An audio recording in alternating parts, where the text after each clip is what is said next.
કૃષિ મંત્રી રાઘવજીભાઈ પટેલની મુખ્ય ઉપસ્થિતિમાં સ્વામિનારાયણ મંદિર વડતાલ ધામ ખાતે ગુજરાત નિયંત્રિત બજાર સંઘ કાર્યક્રમ યોજાયો।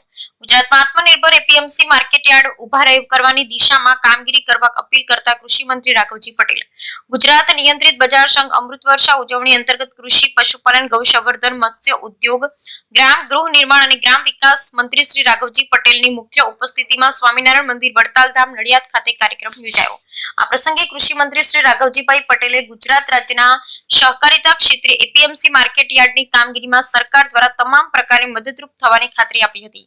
તેમણે કાર્યક્રમમાં ઉપસ્થિત તમામ એપીએમસીના ચેરમેન શ્રીને ગુજરાતમાં આત્મનિર્ભર એપીએમસી માર્કેટયાર્ડમાં ઉભા કરવાની દિશામાં કામગીરી કરી વડાપ્રધાન શ્રી નરેન્દ્રભાઈ મોદીના સહકારથી સમૃદ્ધિની પરિકલ્પના પરિપૂર્ણ કરવા અપીલ કરી। આ પ્રસંગે તેમણે ખાસ કરી સુરત એપીએમસી માર્કેટયાર્ડની કામગીરીને બિરદાવી હતી।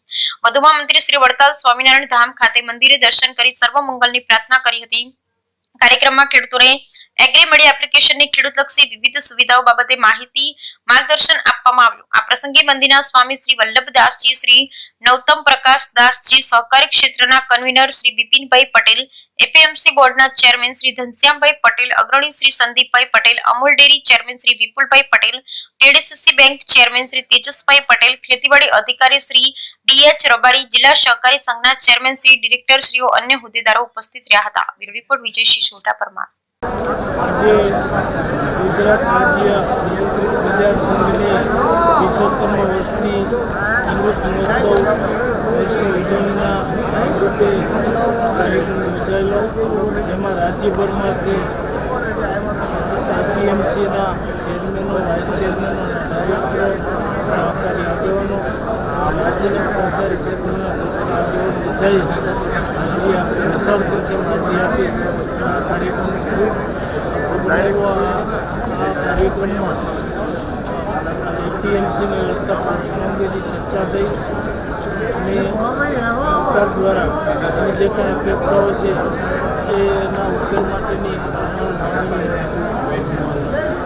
સાહેબ, જે ખેડૂતો 1,05,000 કરતાં વધારે ચણા અને રાયડો વાવેતર કરેલા ખેડૂતોના નામ રદ કરવામાં આવ્યા છે, ખરેખર જેને વાવેતર કર્યું છે ખેડૂતો કરતાં જેના નામો રદ થયા છે એ ડિજિટલી ક્રોપ સર્વેના આધાર ઉપર રદ થયા છે।